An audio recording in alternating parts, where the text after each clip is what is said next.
این زمین را ارج از عرش است.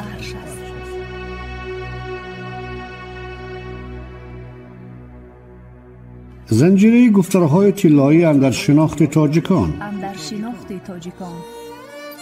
اندیشه ها با تاجیکی، فارسی، دری راهی راست.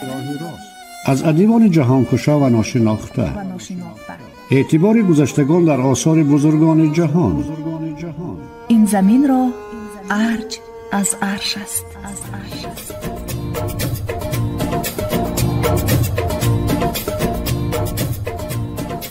بیاموز هرچند بیتوانیا، مگر خویشتن شاد گردانیا. این زمین را ارج از عرش است.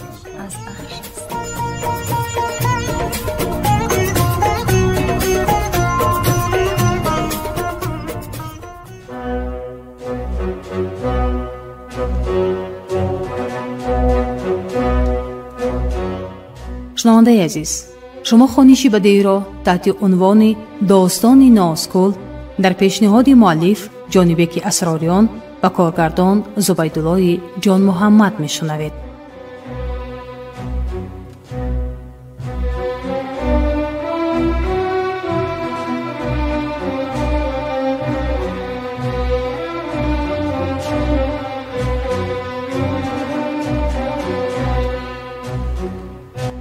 داستان نازگل.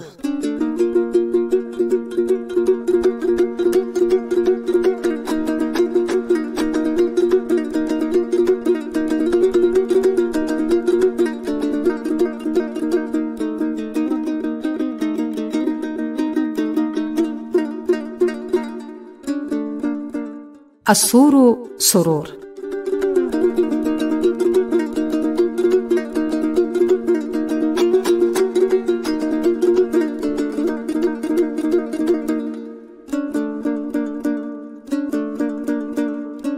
آغاز گفتاری 24.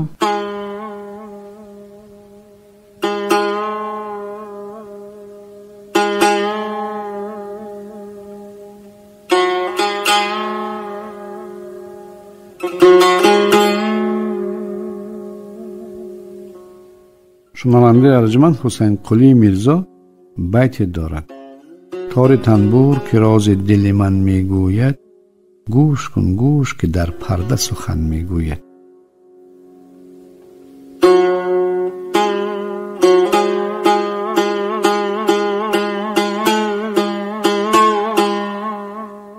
سر و سرور در منطقه کلاب ویژگی ها دارد.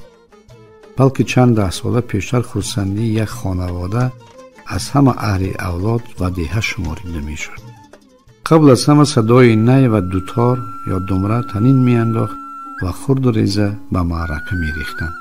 هر کس کاری را سامان می داد و سرورندگان و مطربان از دیه یا قشلاق‌های گردوانه به اصطلاح امروزیان شکم قرار بودند. برای شادی و خرسندی مردمان دیهات سخن رد را هنرمندان نمی دانستند. یگان وظیفه‌داران از مرکز ناحیه شهر کلاب یا جایهای دیگر هنرمند دعوت میکرد. اگر هنرمند شهرتیار مثل آدینه هاشم تکلیف میشد، شبانه روز شادمانی مردم ادامه میکرد. میبایست در نواحی کناری که بیشتر مردم کوهستان میزیستند نقش دین و خاصه خرافات بیشتر میبرد، مخصوصا مناسبت با سازهای موسیقی و رقص و سرود. ولی کاملا این طور نبود. خرد و بزرگ به این شغل افضلیت میدادند. نی ساز شناخته به شمار می رفت و حتی در روزهای پادوانی استفاده می شد و نی را ساز عاشقان و غمزده ها می دانستند. از آهنگ های محزون تا موسیقی های شاد همراه و همدم مردم بودند و در فولکلور نی نواز را به پیشور مانند می کردند. یک خاصیت زیبای کوهستان کلاب در همین ظاهر می شود و صدای زنانه جلوه می دهد. در لبه که بام نشسته نی می تراشید، من دختر کلابی را نمیشناسم. در همین ربایی اصطلاح میتراشی به معنای مینوازی آمده است که در شیوه و لحن گبزنی های منطقه زیاد برمیخورد اگر یگان نفر نقلش را بسیار دراز کرد میگفتند هی میتراشیش یا خوب تراشیدیش. در این لفظ گاهی به تمسخر، کشال دادن سخن و هم به جای توصیف صیقل هنر می آید. با فراز سالها هرگاه به دیه می روم به گوشم صدای نی از در و دیوار خانه ها و تل و تپه ها می رسد. از این ساز نهایت خوشم می آید و به اندیشه امیر خسرو جور می شوم. بیا مطریب آن نای را کن به دست، کزو ارغنان های یونان شکست. یاد دارم سال 1967 از مرکز، از شهر دوشنبه، هنرمندان فیلارمونی دولتی تاجیکستان و سویت قشلاق پختاآباد آمده بودند. کنسرت در جوش پختچینی در خرمن کلخاز برگزار شد. با همین قریب 10 سال در معرک‌ها سخن اطراف کریم رحیم، عبدالله نظری، شمقار آدینبیکов، قربان زردک و زنان سراینده و ارغشته می رفت. از خصوص آنها می گفتند و آبادگران معرکه ها در اصل بابای سعید، لطیف، بابای حیدر، رحمتی جیان، کلته عبدالحکیم، کوری ستار و میرزا بودند. ساز اساسی در شادی و سرور نی و معمولا دف و دمره به حساب می رفت. همان دف و دمره یا دوتار آذین و آرا داشتند که هر هنرمند موافق ذوق خود فرمایش می داد.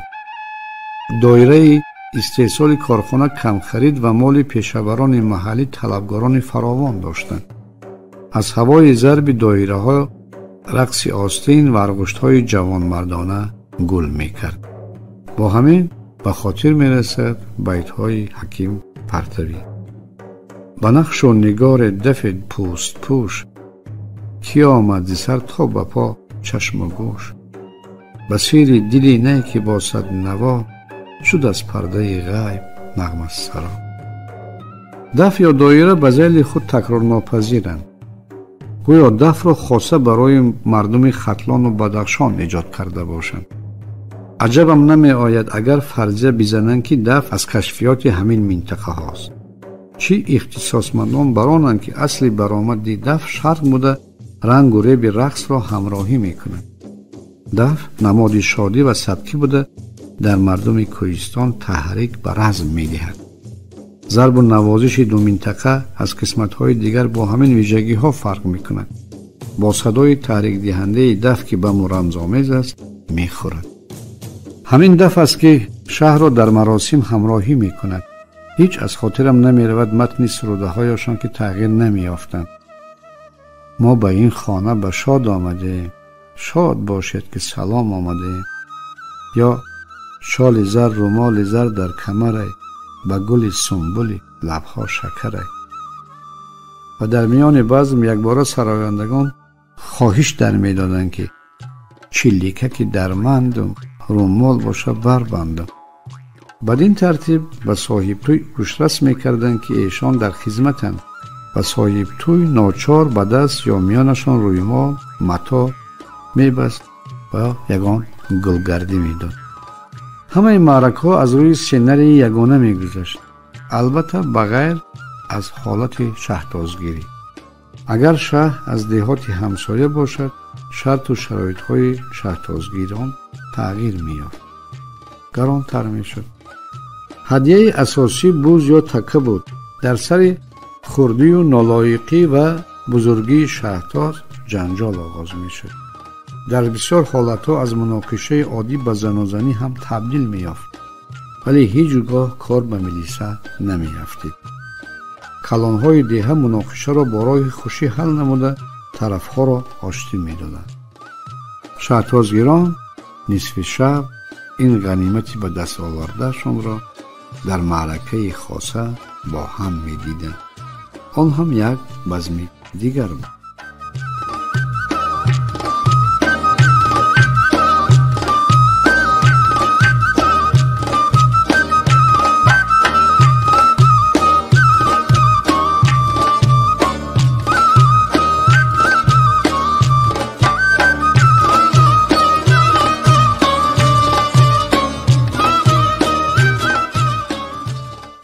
بزمی شد، تاریخ و واقعیت.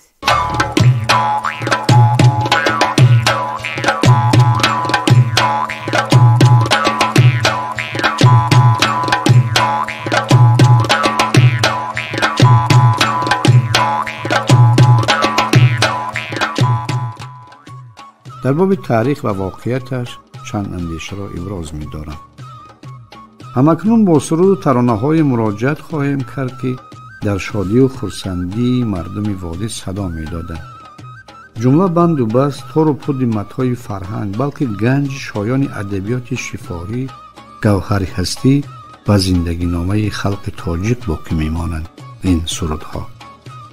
ما همه این سرودها را بزم شاد عنوان دادیم که معمولا خرسندی، شادیانه و سرودهای تویانه می نامندش. با وجود در استعمال پروسعت بودنش از واژه توی اندک کنار رفتیم. آنچنانی در فرهنگ زبان تاجیکی اقرار شدند که توی واژه ترکی بوده. جشن، عید، مراسم خرسندی که به مناسبت عروسی و غیره بنیاد می شود در نظر است. هرچند در وادی کولاب اصطلاح توی این زمان از همه بیشتر رایج است، اما سالهای پیش اساساً اصطلاح فراگیری اصل ماهیت خرسندی را می شنیدیم. این همه تکیه می زد به دانش نیاگان که متن سروده ها بهترین رهاورد بودند و خودشان نیز در همان بیت های خرسندی می گفتند: ما به این خانه به شاد آمده ایم، شاد باشید، سلام آمده ایم. و ما اصطلاح شاد را پذیرفتیم که خوشی و خوشدلی و خوشحالی و خرسندی و خرمی است. هرچند در ادبیات و گفتار بزم توی، تویانه، تویبران و غیره مستعمل است. در کتاب تازه ایجاد دانشنامه فرهنگ مردم تاجیک نشر شده است که توی واژه ترکی بوده همان سور و جشن و مراسم مشهور مردم آسیای مرکزی از جمله تاجیکان است. واژه توی در نتیجه زندگی مشترک مردم ایرانی تبار و ترک تبار وارد فرهنگ تاجیکان شده است. در گذشته ها مردم ایرانی تبار واژه سور را به کار می بردند، یعنی سور یا سرور. از چی باشد که در بیشتری فرهنگنامه های زمانی آخر و نوشتارها واژه به یگانی یاد نمی شود که همان بزم عروسی است. از نظر ما در این مورد دریافت واژه‌های ناب و فراگیر مضمون و محتوای مراسم مهمتر می نماید. اگر دایره علم و واژه‌هایی که میان مردم معمولاً عادت نکنند، سرشان و صابونشان. او برگردیم به سر موضوع بزم شاد.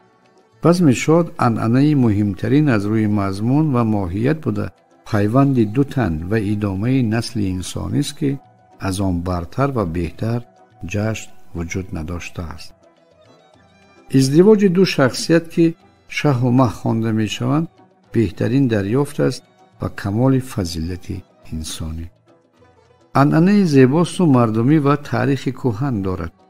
با مراسم پرمحتوا رنگین‌تر و دلکش و جذاب جلوه می خورد. برای همه و هر کس آشناست و پذیرفتنی. در خود نمونه های نخستین زندگی نامه و باورهای اجداد را نگاه می دارد. نمایشنامه جالب و غلطی نیز هست که شادی و نشاط را فراگیر است. مثل جشنواره ملی نوروز که سامان دهنده در صورت میری نوروز دارد و بزمدار و بزمارا و بزمساز. در این میان میتوان حزن را نیز دریافت، ولی آن حزن سفید است که به دلسیاهی نمی کشد. موسیقی و سرود این همه را در خود منعکس می کند. یاد بیارید مراسم سرشویان، عروس براران، عروس بران و سروده های به این رسم خاص را که دختر دامن مادر آغوش پدر را رها می کند و به مکان ناشناس قدم می نهد. او را محیط دیگر و دایره ناآشنا منتظر است. شاید غلط هم میکنم، ولی به گمان بنده حافظ وابسته به همین حالت خیلی فراگیر گفته است: خوبان پارسیگو بخشندگان عمرن، ساقی بده بشارت رندان پارسا را. از نظر بنده اشاره به آن است که بانوان بزرگترین نعمت تن و جان، نفس، جلوه زندگی و آزادی خش را به دست مردی می سپارند. تاکید شیخ به تکبر و خودخواهی رندان و پارسایان است که با ادای اندک عمل همهمه و دمدمه ایجاد می کنند. و محفل نوخانه‌داران تنها یک بزم عادی و به خاطره خوردن و رقصیدن نیست. اکنون ایشان را روزگار تازه دریافت راه و روش درست و مسئولیت پیشاروست. هرچند همه آماده‌اند که بیشتر برقصند، در چند لحظه با خود نشاط بیفزایند، پدر و مادر و نوخانه‌داران را دستگیری کنند و در شادیشان شریک باشند که خاصیت جامعه قومی است. از غایه بسیار کهن تراویده که در مرده و زنده هم شریک و غریق بودن برخواسته است. یعنی بزم است خاصیت قدسی دارد و متن سروده ها تقویت بخش این منظره اند و تحریک دهنده، مردم را دلگرم زندگی می کنند.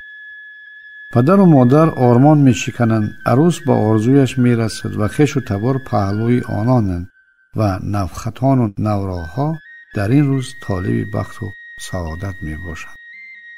زنان به خاطر این روز پیرهن پاره می کنند و می دوزند و آلفته و زیکه به میدان می آیند.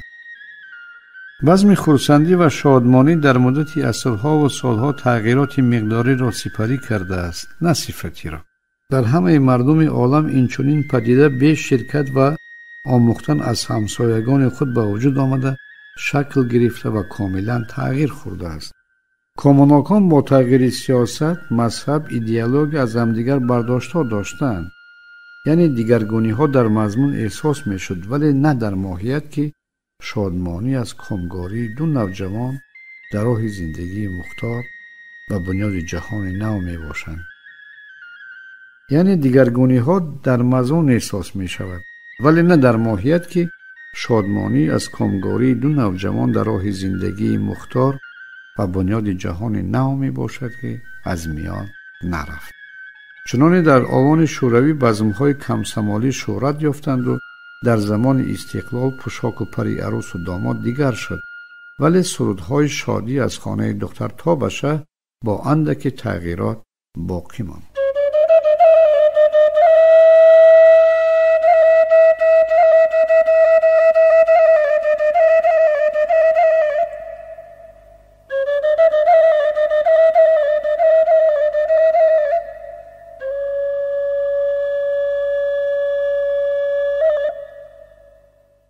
شنونده ارجمند، جهان امروزه رو به مدرن دارد و در ازدواج و مناسبت‌های خانواده جامعه نوین راهی مشکل‌تر و نامقرر را برای زمان و سهل و سبک را برای شهروند جستجو می‌کند و مناسبت با عائله و خانواده بی‌تفاوت‌تر از مناسبت‌های کارخانه شده است. انسان در تلاطم‌های تمدن نوین به مروت تبدیل خورده است و در پایان بردن ارزش خود و مقام و منزلتش پیشتاز است. به ویژه در مقرر کردن نقش و سهم عائله و ازدواج در روند بنیاد جمعیت انسانی رذیلانه فعالیت انجام می‌دهد. معروف گردیدن نکاح‌های همجنسان که از اختراعات نو نیست ولی باز هم گسترش می‌یابد، اعمال بی‌خیره‌دانه بنی بشر را روشن‌تر می‌نماید. این عمل است که از بیخودایی بلکه فراتر از آن معنی داد می شود. یقیناً مقاومت بر ضد ادامت حیات و از بین بردن ارزش‌های اخلاقی روانه گردیده است. نهان داشتن جوهر غایه‌های صلح‌جویانه نیروهای بدسگال در گسترش سیاست گندری و فمینیستی از همین عمل‌های نامطلوب سرچشمه می‌گیرد و روند جامعه متمدن به مسائل ارزش نمی‌نهد، چنان چند ده سال پیشتر. یعنی این پرابلم‌ها برایشان چندان مهم نیست در قیاس با رونق دموکراسی و بروز تکنولوژی نو. متاسفانه راه برگزیده مردم تاجیک نیز از این منبع پهناورتر می شود. متاسفانه راه برگزیده مردم تاجیک نیز از این منبع پهناورتر می شود. با محدود کردن یک قطار مراسم و آیین و عرف نمونه‌های بهترین از بین می روند. از جمله مراسم خرسندی به خاطر ازدواج دو نوجوان. دیگر احیانا در بزم‌ها سرود سرتراشان، سرشویان، کلیمبراران و غیره را میتوان شنید. این نمونه‌ها خاصیت غلطی روانی، آرمانی و امیدوار کننده داشتند. هر جوان آرزوی از این روند گذشتن را داشت و لحظه خود را در جای شه و عروس تصور میکرد. بزم شادی یک انانه استوار و زنجیرداری با رمزها ایفاده یافته از سلسله رسمهای پی در پی بود که با قانون قاعده های معمول عرف و عادت پایدار می گردید. عرف و عادت در قیاس به انانه برای افراد علاهیده، گروه و اولاد خاص است و روزمره و پیوسته صورت می گیرند. بزم شاد آیین‌های سرتراشان، سرشویان، گلابگیران، حنابندان، سرفه‌کشایان، آردبیزان، روغنگیران، کلیمبراران و غیر را فرا می‌گیرد و با سرود و آهنگ‌های خاصه اجرا می‌شوند. برای هیچ کس پوشیده نیست. مراسم ازدواج مجموعه آرزو و آرمان‌هاست که از روی نقشه انجام می‌یابد و نمایشنامه قبلا تحریر خورده است و در بنیاد روزگار یک انسان با شیرینی و نزاکت و بردباری و مشکلات اساس یافته در طول عمر یک بار رخ می‌دهد. یعنی سیناری است که بابایان و پدران بنیاد نهاده وابسته به هر نسل مکمل و ناپوره می‌شوند. همه عملیات برای انسان‌ها و به خاطر روی کار آمدن آرزو و آمال و سعادت این طایفه هاست. روایت میکنند که در شادی و نشاط از پیوندی دو فرزند انسان فرشته ها فرود می آیند و در لحظه طلاق 7 طبقه زمین و آسمان می لرزد. این همه روایت و واقعیت ابتدا میگیرد از تصورات و گهور دانش‌ها که یزدان در کائنات انسان را به اساس برگزیده، یعنی بهانه بنیاد عالم آدم است و رسم ازدواج سبب ادامت نسل هاست. و قول اسدی توسی زمین ایزید از مردم آراست است، جهان کردن از بهر او خواست است. و مردم برای نشاط و رنگینی جهانی بهتری سامان می‌دهد. در برگزاری اینچنین جشن آزاد است و آرزو و آرمان را به شرایط موافق و مطابق می‌سازد و مادیات را با احتیاج باطنی مطابق و غنی‌تر می‌گرداند. زیرا انسان چو گنج است در خوب تر پیکری، در او ایزدی گهور از هر دری. انسان در عصرهای طولانی دریافت که عائله مهمتر و مقدستر از سازمانهای دیگر اجتماعی است و آن را دخل ناپذیر گرداند. پیدایش عائله در دوران گذشته از جمعیت شکارچیان به کشاورزی راست آمد. در میان مقام زن را به بهی در روزگار و نقش پروریده او فرزند را در خواجگی و جایگاهش را در سازمان دادن نظام اجتماعی و اقتصادی خانواده شناخت.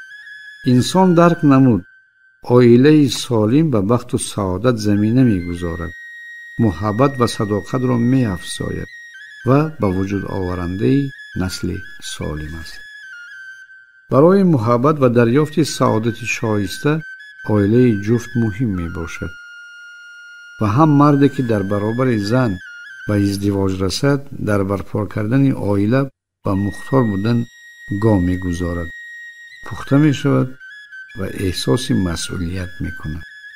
از جانب دیگر بروز و به عمل آمدن حوادث طبیعی است که با بنیاد و خاصیت ازلی انسانها توأم است. خلق گردیدن دو جنس و پیوند آنان ناگزیر بوده است. امر خداوندی و طبیعی برای کل اقوام و خلقها یکی است. در میان نه مهر و شفقت والدین و رنگ پوست، مذهب، زبان ملت سد راه نمیتواند باشد و آیین و عنعنه‌هایی که در این رو حاصل میشوند و حکم قانون می‌درآیند، خاصه در زمانی که مسافت و مرز اهمیتشان را گم کردند. این پدیده تجربه طولانی نسل انسانی است. زمان نو بوده را روشن‌تر نمود. بنیاد خانواده از ملت‌های گوناگون امر مقرری شد. قبلا محبت مهم بود، اکنون اندیشه، همدلی و هممسلکی میتواند نقش مهم داشته باشد. زبان و مذهب اهمیتش را از دست میدهد، خاصه برای زنان. حکیم فردوسی در قصه بهرامی‌گور و ازدواجش با سپینود دختر شاه هند شنگول به ملاحظات ما اساس است. مهم روزگار آسوده و بخت می بوده است. اینه که بهرام نقشه فرار را از سین فاش می سازد، سپینود همداستان بودنش را با شوهر اقرار می شود و می گوید بهین زنان از جهان آن بود که از شوی همواره خندان بود. اگر پاک جانم ز گفتار تو بپیچد نپیچم سر از کار تو. می توانست با آثار غیورترین شاعر فاضل اسدی طوسی مراجعت کرد. او در گرشاسب‌نامه مکالمه قیصر روم را با دخترش می آورد. شاه از خواسته و برگزیده دخترش که گرشاس بود و عاریه تبار اظهار نگرانی می کند و دختر اسناد منطقی روی شاه می کشد. آن چنین است: زنان را بود شوی کردن هنر، بری شوی به زن که نزدی پدر. بود سیب خوشبوی بر شاخ خیش، ولیکن بخواند دهد بوی بیش.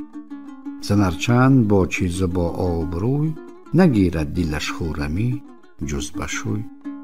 چون نیمه از تنها زن ارچین نکوست، دیگر نیمهش سایه شوی اوست. و با پدرش مراجعت میکند که اگر مادر تو شوهر نمیکرد تو از کجا شاه میشدی؟ اگر مامت از شوی برتافتی، چطور شاه فرزند کی یافتی؟ زی مردان به فرزند گیرند یاد، زن از شوی و مردان زی فرزند شاد. حوادث منطقی و ضرورت روزگار جفت شدن زن و مرد را تقاضا داشت. پروردگار به دوششان مسئولیت نهاد و در ادامت نسل انسانی و بنیاد جهان وظیفه دار شدند. در میان خداوند عشق و مهر و محبت و صداقت را ارزانی داشت که حیات بینشاد و یک رنگ نبوده باشد. در زمینه عشق و مهرورزی بنیاد خانواده را پسان دانشمندان تلقین کردند و بهترین آفریده شاعران در این موضوع است. در داستان ویس و رامین فخرالدین گرگانی مسئول بودن انسان را در ارتباط هم تأکید می کند. انسان را به وجود می آورد و دایه خوبروی را مانای ویس به همبستگی و پیوندی تحریک می دهد. او می گوید: هر آینه تو از مردم بیزادی، نه دیوی نه پری نه هورزاد. یعنی تو فرزند انسان هستی. در همین داستان ضرورت خلق شدن این دو را برای یکدیگر می داند که امری حق است. همه دور زمان مردان حامی، نگهبان و نازبردار زنان بودند و ماندند. دایه به ویس همین نقطه را تلقین می کند. خدا از بحر نر کرده است ماده، توی هم ماده ای از نر بیزاده. زنان مهتران و نامداران، بزرگان جهان و کامگاران. گهی دارند در بر یار دلبر، گهی دارند شوی نغز در بر. زنان گرچه ضعیف و ناتوانند، دلارای دلیران جهانند. شنونده ارجمند، عنعنه عرف و عادت و آیین‌های استوار است که در طول عصرهای دراز تشکل می‌یابد و از روی گوهر درخشان در باطن دارد از نسل به نسل می‌گذرد و نظام دانش، باورها و آرزو و آمال و آرمان‌های خلق را تجسم می‌کند. بار دیگر شنونده ارجمند به شما مراجعت می‌کنم. در انشای این مواد از مردم شناسان خارجی وطنی استفاده نکردم. چی وطن دارم و در روح و روان خود همه را تخصیص نمودم. ریش را با دوغ سفیدی نداده در میان این همه روییدم و هر چیز روی کاغذ می آورم از صحبت با پیران حکمت پرست و مشاهده ها بیرون آمده است. از روش کار و اندرزشان ریشه در عمق عنعنه های پیشین دارم و قول مردم که می گویند ریشه داری اندیشه داری. یادم می رسد خطبه نکو را ملا حلیم و ملا شریف می خواندند در دهات ما. از عمرشان 80 سال گذشته بود. ملا حلیم به قول مردم یک تختریش سفید داشت و خیلی نورانی بود. برای مراسم سرتراشان مردان آبرومند دهه دعوت می شدند. آیین به شوهر برآمدن دختران یک دنیای دیگر بود. آنها سر و لباس آماده می کردند. یقین که مثل این آوان پوشاک و پر در مغازه ها فروخته نمی شدند. متاعهای سرخ و سفید و زردپوش می کردند و می بردند پیش قلمکش ها برای پیرهن، چادر، بردیواری، بالشت، رومالی میان، چای خلطه و آینه خلطه و قلم می زدند.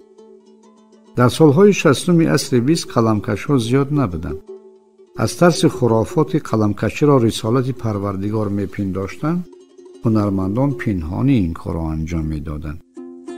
در دهه ما خاله خطیچه ماشینچی و در دهه بالاتر خاله سولت این کار را وظیفه داشتند. گمانم مردم به خاطر آرزو و آمال قنقاله ها گذشت میکردند و بیخ دین در کوهستان وادی ضعیفتر مینمود. بانوان جوان پیراهن و تاقی های هوسریز را خودشان و چادر و بردیواری و پرده ها را با کمک دوگانه هایشان گلدوزی میکردند. خاصه در ماه قبل از عروسی معرکه جالب با سرود و موسیقی و خنده و رقص برگزار میگردید که خود برابر به بزم زیبایی بود. مراسم عروسی واقعا لایق تماشا بود. عنقریب تمام مردم اشتراکچی بودند. قسمتی در آرا و آذینبندی، آراستن و پیراستن خانه و در، خانه عروسی و میده بافی موی عروس و غیره شرکت می‌ورزیدند. نانبندان 3-4 روز پیش دعوت یا به قول مردم حجت کرده می‌شدند. مامای عادینما، مامای دلارام، خاله بسگل، زمرد، ماما گل، ماما جان، نظربی، فطیر، نانگیر، کلچه، چپاتی و قلمه های میپختند که رشک زمان بود. در مجموع مراسم پیوندی با تاریخ و روزگار کهن مردم داشت و انعکاسگر ضرورت، احتیاج، شادی و نشاط مردم بود که با راز و رمزها مجسم میشد. جزء ترکیبی آن سرود و ترانه های شادی برانگیز و موسیقی به شمار می رفت. عروسی و بزم شاد در وادی کلاب به نمونه این شیوه مردمی چیزی نیست، یعنی کاسته و نامکمل خواهد بود. سروده های بزم شادی تاریخ است و تاریخ در ادبیات شفاهی که به انعکاس و تشریح آن فراست حرفویان نرسیده است، وگر نمیتوان به اصل ماهیت پیدایش رسوم و عادت و حکمت آن وارد شد. آن را سهل پنداشتن و فراموش کردن از دست دادن پاره تاریخ زنده بود که گناه است بس عظیم. سبک شایان سرایش، کلام پرمضمون و شادی برانگیز، چیده و پالوده و قدسی مثل آیه های کتاب های آسمانی است. مراسم عروسبراران، سرشویان، عروسبران، سرتراشان نزد تخت گذاشتن با سرود و موسیقی لذت بخش است. هر لحظه تا امروز رسیده مجموعی مشاهده و ایجاد است که در یک لحظه پیدا نشده‌اند. در هر هنر آرزو، آرمان و حکمت غنوده است. هر یکی از این لخت‌ها چون پرده های نمایشنامه‌ها با موسیقی خاصه، متن‌های افاده‌گر حالت و سوژه پرمعنا بند و بست، بلکه آذین و آرا یافتند. از میان رفتن یک رباعی متن صیقل خورده و پیوسته با موسیقی تلفات بی بازگشت صنعت و هنر می باشد. هر سرود یک کتاب زنده تاریخ صنعت تاجیک به شمار می رود. سبک سرایش، شیوه ادا با نالش ها و اوج فرد و فراز ها پهلوی دیگری مسئله بودند که با سراینده و سلیقه و تجربهش در ارتباط می باشد.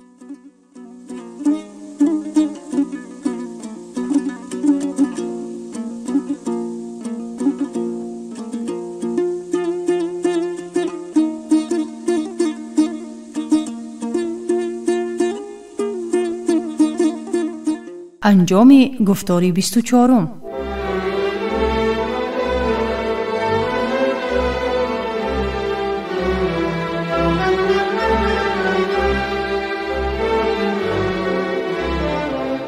شما خوانش بدیعی را تحت عنوان داستان ناسکل در پیشنهاد مؤلف جانبک اسراران و کارگردان زبیدالله جان محمدов شنیدید.